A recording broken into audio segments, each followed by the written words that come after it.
10ஆம் வசனத்தை ஒருவர் வாசிக்க நாம் கேட்கலாமா? தானியேல் 6ஆம் அதிகாரம் 10ஆம் வசனம்.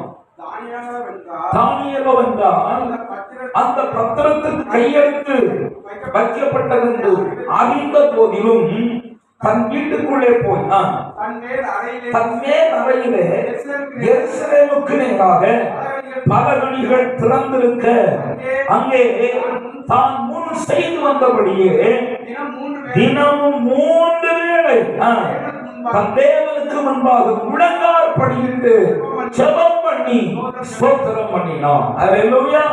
தினம் 3 வேளை எருசலேம் என்கிற நகரத்திற்கு நேராக ஜன்னல் பலகணிகள் திறந்திருக்க அவன் அந்த நகரத்தை பார்த்து அவன் ஜெயித்தான் என்று வேதம் சொல்லுகிறது. தினம் 3 வேளை ஜெபித்தான். அல்லேலூயா. 3 வேளை தானியேல் ஜெபிப்பதற்கு காரணம் என்ன? அந்த ஜெபிக்கிற சூழ்நிலையை நீங்கள் பார்ப்பீர்களானால் யாரும் ஜெபிக்க கூடாது. யாரும் அப்படி ஒரு தேவனை ராஜாவை தவிர வேறு யாரிடத்திலும் ஜெபம் ஏறெடுக்கப்படக்கூடாது. ராஜா தான் ஆண்டவர், ராஜா தான் கடவுள், அவரை தவிர வேறு யாரையும் ஆராதிக்க கூடாது என்று சட்டம் பிறப்பிக்கப்பட்ட பின்பு கூட அவன் அந்த பத்திரத்துக்கு கையெழுத்து வைக்கப்பட்டது என்று அறிந்தும் கூட அவனால் ஜெபிக்காமல் இருக்க முடியவில்லை. சரி, 3 வேளை ஜெபம் பண்றது. இப்போ பப்ளிக்ல ஜெபம் பண்ண முடியாது, ரகசியமா ஜெபம் பண்ண போறோம். ஒரு 2 வேளை ஜெபம் பண்ண கூடாதா? சரி, 1 வேளை ஜெபம் பண்ண போதாதா?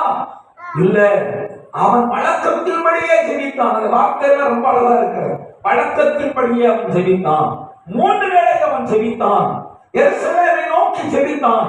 அப்படி ஒரு ஜெபம் வீரனாய் தானியேல் மாறுவதற்கு தானியேலுடைய ஜெபம் அல்லது தானியேலோடு இருந்த நண்பர்களுடைய ஜெபத்தினால என்ன மேன்மை உண்டாயிற்று என்கிறதை உங்களுடன் நான் கொஞ்சம் சொல்லி தந்தேனால் நீங்கள் ஜெபத்தினுடைய வல்லமையை, ஜெபத்தினுடைய மேன்மையை, ஜெபத்தினுடைய ஆசீர்வாதத்தை நீங்கள் புரிந்து கொண்டீர்களானால் இனி ஜெபிக்க போகிற ஜெபங்களை ஆசையாக ஜெபிப்பீர்கள். அல்லேலூயா.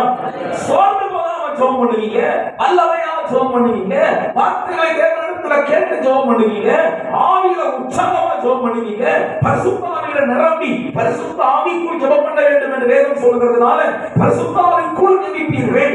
ஏன்னா ஜெபத்தினுடைய மகிமையை நீங்க அறிந்து கொள்வீர்கள். நான் 3 காரியங்களை, 3 சம்பவங்களை உங்களோடு நான் சொல்ல போகிறேன்.